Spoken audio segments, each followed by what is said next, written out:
कहानी की शुरुआत क्रॉस रिवरे नाम के एक गेम से होती है जिसका एक्सप्लेनेशन ताकुमो साकामोतो अपना इंट्रोडक्शन देते हुए देता है और बताता है अपने कैरेक्टर डियाब्लो के बारे में जो कि असली डीमन लॉर्ड है।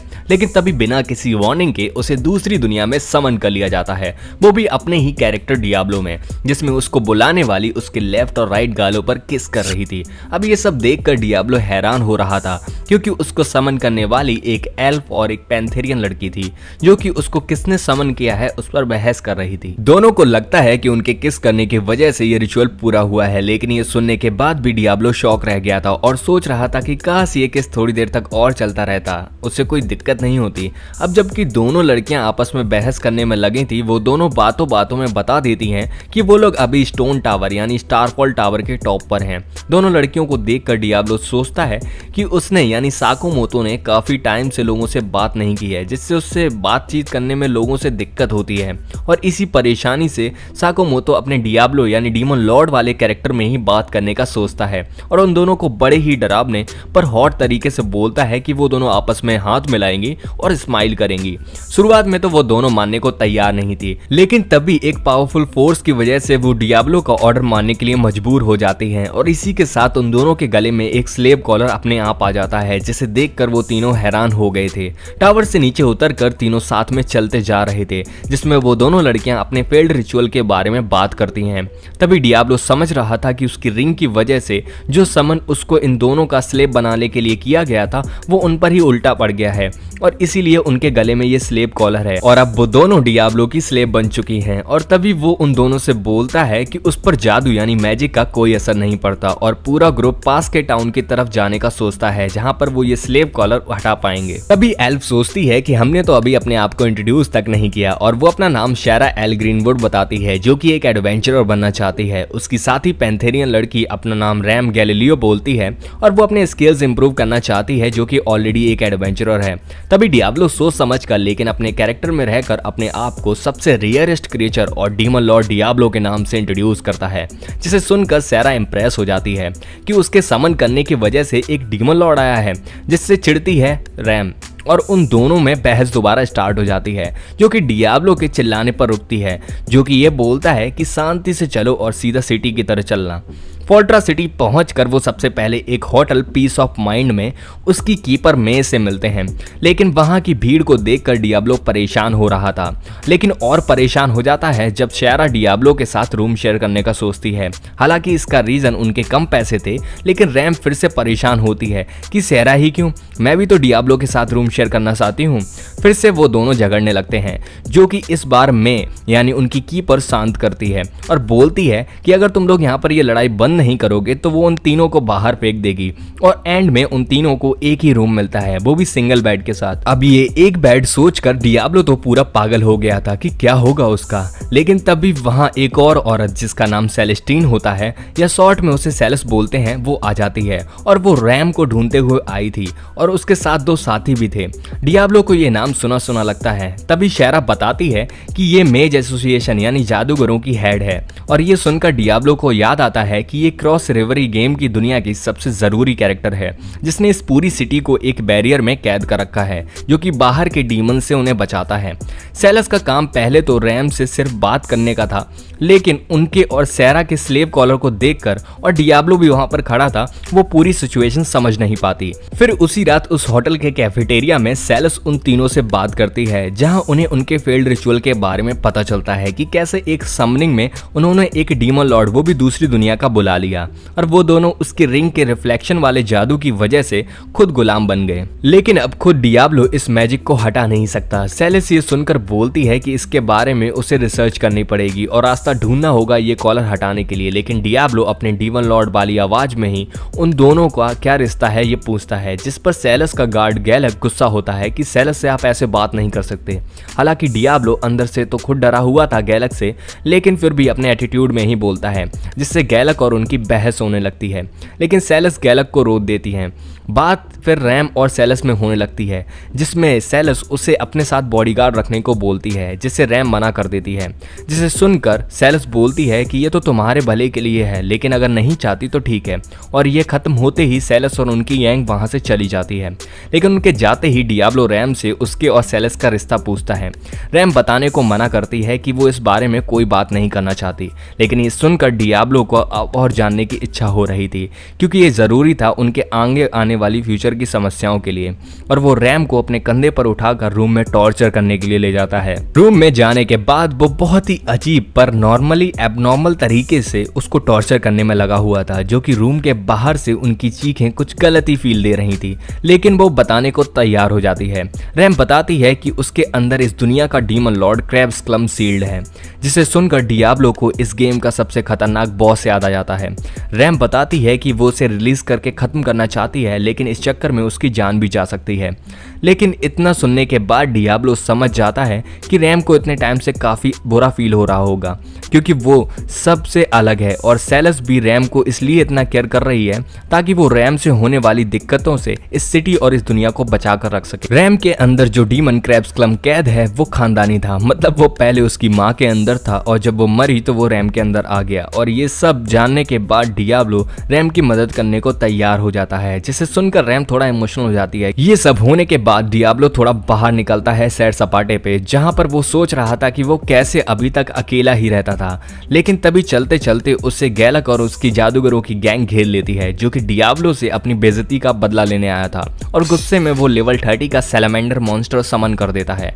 और जब तक गैलक धमकियां देने में लगा हुआ था डियाब्लो को और अपने समन यानी सैलमेंडर मॉन्स्टर की तारीफ कर रहा था, डियाब्लो पहले तो थोड़ा हैरान होता है, लेकिन फिर वो बोलता है कि ये तो बहुत कमजोर है। तभी सैलमेंडर उस पर ब्लेज ऑफ फायर से अटैक करता है, जिससे डियाब्लो को एक खरोच तक नहीं आई थी। अब इतना देखकर गैलक जल्दबाजी में सैलमेंडर को डियाब्लो को जलाकर खत्म करने को बोलता है, जिसे सुनकर सैलमेंडर एक बहुत ताकतवर फ्लेम थ्रोअर अटैक उस पर कर देता है। लेकिन इस अटैक से लेवल 150 वाले डियाब्लो पर कोई भी असर नहीं पड़ा था। लेकिन अब बारी थी डियाब्लो की। वो अपनी छड़ी निकालता है और एक बड़ा सा एक्सप्लोजन सैलमेंडर पर कर देता है, जिससे सैलमेंडर की हड्डियां तक नहीं बची थी। और गुस्से में वो गैलक की तरफ बढ़ता है, जो कि डरते हुए बोलता है कि वो कौन है। और डियाब्लो डीमन एक हंसी में बताता है कि वो है डीमन लॉर्ड डियाब्लो, वो भी दूसरी दुनिया से। अगली सुबह जब पीस ऑफ माइंड होटल में डियाब्लो की आंख खुलती है तो उसे पिछले दिन की सारी बातें याद आती हैं, जिसे वो एक सपना सा लगता है, लेकिन ये सच था। लेकिन अपने आप को एक ऐसी हालत में पाता है जिससे वो काफी खुश तो था, लेकिन अजीब फील कर रहा था, क्योंकि वो सैरा और रैम दोनों के साथ एक ही बेड पर सोया था। तभी बाद में स्ट्रीट पर चलते हुए डियाब्लो नोटिस करता है कि यहाँ बहुत सी अलग अलग स्पीसीज रहती हैं, लेकिन इंसान नहीं दिख रहे। जिस पर रैम बताती है कि वो उस हिस्से में रहते हैं जहाँ पर डेमी ह्यूमंस यानी आधे इंसान ही सिर्फ रहते हैं। अंदर से डियाब्लो सोचता है कि ये इंसान कितने अलग लगते हैं। फिर पूछता है कि क्या इस वर्ल्ड में पावर लेवल का कॉन्सेप्ट होता है, जिसे सैरा कंफर्म करती है। लेकिन वो बताती है कि वो खुद का लेवल नहीं जानती, क्योंकि उसने कभी चेक ही नहीं किया। लेकिन रैम बताती है कि वो लेवल 40 पर है और जिस जगह वो लोग जाने वाले हैं यानी एडवेंचरर गिल्ड में, वहां पर वो लोग रजिस्टर करने के बाद अपना लेवल चेक कर सकते हैं। एडवेंचरर गिल्ड पहुंचकर डियाब्लो नर्वस हो जाता है जब वो दो बीस्टमैन को आपस में लड़ते हुए देखता है। लेकिन वो बिना टाइम गवाए तीनों सेकंड फ्लोर पर जाते हैं, जहां पर उन्हें रजिस्टर करना था एडवेंचरर बनने के लिए। जहां डियाब्लो जब उनका फॉर्म पढ़ नहीं पाता तो वो सैरा को फॉर्म भरने को बोलता है, वो भी पूरा एटीट्यूड में कि ये छोटे मोटे काम मेरा जैसा डीमन लॉर्ड नहीं करता। लेकिन सैरा खुद को लकी मानती है कि वो अपने मास्टर के काम आई। लेकिन चीजें वहां पर थोड़ी दिक्कत देती हैं जब सील के तौर पर उन्हें खून चाहिए होता है। लेकिन डियाब्लो अंदर से डरा हुआ था, लेकिन चेहरे पर फुल एटीट्यूड बाजी थी और बोलता है कि यार ये तो छोटा काम है, मैं अभी अपना अंगूठा काटता हूँ। हालांकि सोच रहा था कि वो थोड़ा सा कट लगाएगा, लेकिन गलती से ज्यादा बड़ा कट लग जाता है। अगला स्टेप था एक मिरर के सामने खड़ा होना, जिससे उनका लेवल पता चलेगा। सैरा लेवल 30 की निकलती है और उसके बाद डियाब्लो जाता है, लेकिन उसके टच करने से उस पूरी जगह पर उस मिरर में अजीब सी हरकतें होने लगी थी, जिससे कि उनके गिल्ड मास्टर सिल्वी का ध्यान उस पर आ जाता है, जो कि उन्हें अपने डायरेक्ट ऑफिस में बुला लेती है। ऑफिस के अंदर वो बताती है कि डियाब्लो की एक्सट्रीम पावर होने की वजह से वो उसका हाई लेवल मेजर नहीं कर सकती और इसीलिए उसके लिए यहाँ पर कोई जॉब नहीं है। लेकिन फिर भी डियाब्लो काम करने को तैयार था, क्योंकि उससे पैसे कमाने थे। और इसी बात को सुनकर सिल्वी उससे और उसके ग्रुप को एक स्नेक जिसका नाम मदारा है उसको मारने को मिशन असाइन करती हैं। उसकी खोज में जाते हुए ग्रुप डिस्कस करता है उनकी जॉब के बारे में, क्योंकि ये जॉब सेलेस यानी जो कि मैज एसोसिएशन की हेड थी उनकी तरफ से दी गई थी। लेकिन इतनी बात करने के बाद डियाब्लो से इस टॉपिक पर बात होती है कि क्या वो टेलीपोर्टेशन मैजिक यूज नहीं कर सकता जिससे कि वो जल्दी से उस जगह पर पहुंच जाए जहां पर उन्हें जाना है, लेकिन ऐसा उसके पास कुछ भी नहीं था। फाइनली वो लोग मैन ईटिंग वुड्स में पहुंच जाते हैं जहां मदारा स्नेक के होने का ठिकाना था। डियाब्लो नोटिस करता है कि ये गेम से काफी अलग दिखता है, लेकिन तभी शायरा बताती है कि वो लोग घिर चुके हैं। तभी डियाब्लो वस्ट रेन स्पेल से पूरे जंगल में आग लगा देता है जिससे छुपे हुए लोग बाहर आ जाते हैं और वो और कोई नहीं बल्कि एल्फ्स थे, जिसमें से शायरा एक सेल्सियर नाम के एल्फ को जानती थी जो कि शायरा को उन लोगों से बचाने को बोल रहा था। सेल्सियर अपने तीरों का निशाना डियाब्लो की तरफ करके प्रिंसेस शायरा जो कि ग्रीनवुड राज्य की है उसे छोड़ने को बोलता है, जिसे सुनकर डियाब्लो और रैम दोनों ही हैरान हो जाते हैं। लेकिन वो सवाल करता है सेल्सियर से कि उन्होंने मेज एसोसिएशन के नाम पर उनको ये गलत जॉब क्यों दी, जिस पर सेल्सियर कोई जवाब नहीं देता। लेकिन तभी डियाब्लो समझ जाता है कि अगर ये इन्होंने नहीं किया तो फिर एक ही इंसान कर सकता है। तभी शायरा इन सब से परेशान होकर बोलती है कि वो अपने भाई से शादी और उसका बच्चा पैदा नहीं करना चाहती, जिस पर शायरा और सेल्सियर के बीच में बहस होने लगती है जो कि डियाब्लो को कुछ खास पसंद नहीं आती और वो शायरा का साथ देने के लिए मान जाता है, जिस पर एल्फ गुस्सा होकर उस पर तीरों से अटैक कर देते हैं, लेकिन उस पर कोई खास फर्क नहीं पड़ता। तभी सेल्सियर उस गेम का सबसे खतरनाक एरो टेम्पेस्ट एरो का यूज करने का सोचता है, लेकिन डियाब्लो पर उसका भी कुछ खास फर्क नहीं पड़ता। अब इतना परेशान होने के बाद डियाब्लो की बारी थी। डियाब्लो अपना फ्रीजिया मैजिक यूज करता है जिससे हर तरफ बर्फ जम गई थी जो कि एल्फ्स को काफी पसंद नहीं आती, जिससे छुपा हुआ गैलक बाहर आ जाता है और एल्फ्स को बुरा भरा बोलता है कि वो लोग किसी काम के नहीं हैं। और तभी डियाब्लो और रैम गैलक को देखकर उसे डरा देते हैं और वो वहां से भाग जाता है। शायरा एल्फ्स को ऑर्डर देती है कि वो जाके अपने भाई को बता दे कि वो कभी भी घर वापस नहीं आएगी और ये सब यहीं पर खत्म होता है और वो लोग वापस होटल की तरफ आते हैं। तभी उसी रात शायरा और डियाब्लो काफी प्यार भरी पर अजीब बातें करते हैं, वो भी दिल से दिल को मिलाकर। लेकिन तभी वहां उनका काम बनने से पहले ही रैम उन्हें रोक लेती है। अगले दिन डियाब्लो और उनका ग्रुप सिल्विया के ऑफिस में बैठा हुआ था जहां पर वो उन्हें एक स्पेशल जॉब देती है जो कि स्पेशली डियाब्लो के लिए थी, जिसमें वो जॉब भी सेलस ने ही दी थी और वो चाहती थी कि इसके इनाम से जो उनके एसोसिएशन के बंदे गैलक की वजह से परेशानी हुई है वो सब ठीक हो जाएगी। लेकिन रैम ये एक्सेप्ट नहीं करना चाहती क्योंकि इससे वो फिर से सेलस के एहसान तले दब जाएगी। लेकिन डियाब्लो बोलता है कि उसे जरूरत है और वो रैम से बोलता है कि उसे तो ये जॉब करनी पड़ेगी चाहे वो जाना चाहे या ना। और जब ये बात हो रही थी तभी शायरा उस जॉब की डिटेल्स पढ़ती है जो कि बस एक सिंपल डिलीवरी जॉब थी जिसमें उन्हें कुछ ड्रिंक्स ब्रिज ऑफ उलुक तक पहुंचानी थी। लेकिन गिल्ड से निकलने से पहले एक बंदा एमिल उन्हें रोक लेता है और डियाब्लो से लड़ने की कोशिश करता है। एमिल अपने आप को बहुत अजीब लेकिन हॉट तरीके से इंट्रोड्यूस करता है जो कि लेवल 50 का एक सुपर ह्यूमन वॉरियर था और वो डियाब्लो को एक डुअल यानी 1-to-1 कॉम्बैट के लिए चैलेंज कर देता है। हालांकि अंदर से तो डियाब्लो काफी इंप्रेस हो चुका था एमिल से, लेकिन टॉन्ट मारता है। लेकिन तभी एमिल बताता है कि वो सारी औरतों से जो भी इस दुनिया में है उनसे प्यार करता है और जबकि डियाब्लो ने रैम और शायरा को उसका नौकर बना रखा है तो वो ऐसे शांत कैसे बैठ सकता है। और वो बिना कुछ सुने और रुके एमिल अपनी शॉर्ट एबिलिटी से उस पर हमला कर देता है जो कि डियाब्लो अपनी छड़ी से रोकता है। अगले मूव जैसे ही वो करता है डियाब्लो उसे एक ही बार में नॉकआउट कर देता है, जिससे डियाब्लो को लगता है कि उस दुनिया का लेवल ओरिजिनल गेम से काफी कम है और वह एमिल को एक बेवकूफ बोलता है। अब पूरी सिचुएशन समझने के बाद एमिल हंसता है। तभी वो अपने आप को फिर से इंट्रोड्यूस करता है और बोलता है कि डियाब्लो को कभी भी उसकी मदद की जरूरत पड़े तो वो बेझिझक बोल सकता है और फिर से अपने एटीट्यूड में वहां से चला जाता है मानो जैसे कुछ हुआ ही ना हो। उसके बाद डियाब्लो और शायरा ड्रिंक्स लेकर ब्रिज ऑफ उलुक की तरफ बढ़ते हैं और उनके रास्ते में एक नदी पड़ती है जिसे देखकर शायरा बोलती है कि चलो इसमें नहाते हैं, वो भी एक साथ। जिसे सुनकर डियाब्लो शर्मा जाता है और बोलता है कि ये नहाने का टाइम नहीं है, अभी हमें एक जॉब पूरी करनी है। ब्रिज ऑफ उलुक पर पहुंचते ही उन्हें एक सोल्जर का ग्रुप रोक लेता है और डियाब्लो को फॉलन यानी उनका दुश्मन समझ रहा था। तभी एक उनमें से सोल्जर जिसका नाम बोरिस था वो उसे पहचान लेता है और बोलता है कि ये तो वही सींगों वाला डीमन है जिसके बारे में पूरा टाउन बात करता है। लेकिन इसी बहाने बोरिस उन्हें बताता है कि एक फॉलन की बड़ी सी आर्मी जिससे बहुत से डीमन हैं वो उनकी तरफ आ रही है। हालांकि डियाब्लो ने इसके बारे में गेम में भी नहीं सुना था, जो कि उसे सोचने पर मजबूर करता है कि उन्हें किस बात का गुस्सा है जो वो ऐसे अटैक कर रहे हैं। लेकिन डियाब्लो देखता है कि जो सोल्जर इस ब्रिज पर हैं उस आर्मी का सामना नहीं कर पाएंगे और इस ब्रिज को आसानी से तोड़ देंगे।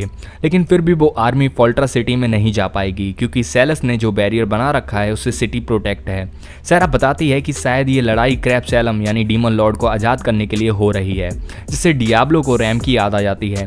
तभी बोरिस डियाब्लो को ये ड्रिंक्स पहुंचाने के लिए थैंक्स बोलता है, लेकिन बोरिस होने वाली लड़ाई से काफी ज्यादा डरा हुआ था, जिसे देखकर डियाब्लो उनका साथ देने के लिए तैयार हो जाता है और वो अकेले ही आर्मी को हराने को बोलता है। उधर होटल में सेलेस रैम से बात करती है जो कि उसे बताती है कि उसने गैलक को उसकी हरकतों के लिए मेज एसोसिएशन से निकाल दिया है। तभी सेलेस डियाब्लो के बारे में बात करती है कि वो कहां से आया है। सेलेस को शक था कि कहीं डियाब्लो एक फॉलन ना निकले और डीमन लॉर्ड होने का नाटक कर रहा हो, जिस पर रैम उसे मना करती है क्योंकि डियाब्लो ने उसे प्रोटेक्ट करने का प्रॉमिस किया है तो वो बुरा नहीं हो सकता और उसे उस पर ट्रस्ट था। लेकिन इन्हीं बातों के बीच गैलक वहां पागलों की तरह आ जाता है, वो भी लोगों को मारते हुए, जिससे उसके हाथों पर खून लगा हुआ था। वो उन सब लोगों को मार रहा था जो कि उससे बोल रहे थे कि उसे मेज एसोसिएशन से निकाल दिया गया है और वो मानने को तैयार ही नहीं था कि उसके साथ ऐसा कुछ हो भी सकता है। लेकिन जब ये बात सेलेस खुद अपने मुंह से बोलती है तो गैलक एक अजीब डीमनिक चाकू निकालकर अपने आप को मारने की कोशिश करता है, जिसे रैम एक समनिंग शैडो स्नेक से रोकने की कोशिश करती है, लेकिन बहुत देर हो चुकी थी। लेकिन तभी गैलक एक फॉलन जिसका नाम ग्रिगोरे होता है उसमें ट्रांसफॉर्म हो चुका था। उधर डियाब्लो लगातार डीमन की आर्मी से लड़ रहा था, वो भी अकेले, और सबको हराने में लगा हुआ था जब तक कि खुद की उनकी कमांडर एडलगार्ड उससे लड़ने नहीं आती और उन लोगों की लड़ाई स्टार्ट होने वाली थी। अब इतनी बड़ी आर्मी को देखकर सारे सिटी के लोग डर गए थे और अंदर सिटी की तरफ भागते हैं, ये सोचकर कि वो बाहर होने वाली लड़ाई से बचे रहेंगे। और अंदर वैसे भी सेलेस ने बैरियर एक्टिवेट कर रखा था जो कि सिटी को अंदर के लोगों को प्रोटेक्ट करके रखता है।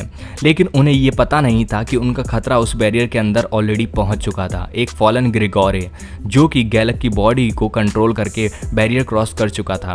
रैम और सेलेस होटल से भागते हैं, लेकिन जब डेड एंड पर फंस जाते हैं तो ग्रिगोरे के सामना करने के अलावा उनके पास कोई और रास्ता नहीं था। तभी रैम आसुलाई को समन करती है, लेकिन ग्रिगोरे उसे भी बस एक पंच में हरा देता है। तभी आसमान से एमिल एंट्री मारता है और बहुत से एडवेंचरस सेलेस को बचाने के लिए ग्रिगोरे को पीछे से घेर चुके थे।